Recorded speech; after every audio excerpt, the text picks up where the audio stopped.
Tubing kickback. The tubing kickback is done with dual tubing. You can use the dual tubing like so, or if you want to use two individual pieces of tubing and tie them off on a fixed piece of equipment, that's acceptable as well. I'm going to loop this around this bar here. And when I loop it around something, I want the tubing to be positioned about hip level. So however tall you are, you're going to position the tubing about hip level. So the tubing, if you notice, is parallel to the floor. I'm going to bend over. This exercise is very similar to the dumbbell kickback, except for this one we're using exercise resistance, or elastic tubing. I'm going to bend over, flatten my back in a downhill skier position, look at my spine angle, look at the bend in my knees, my feet are about hip width, and I'm going to slowly extend my elbows. My forearms and triceps should be parallel to the floor in the elbow extended position.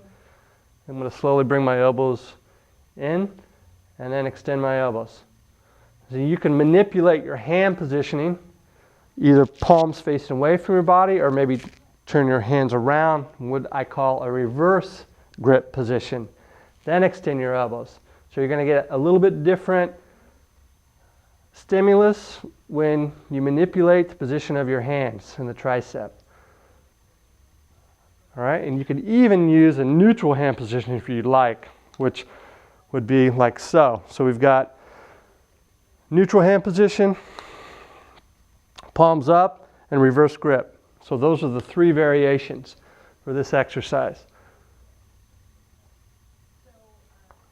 Elastic resistance is far different than the dumbbells.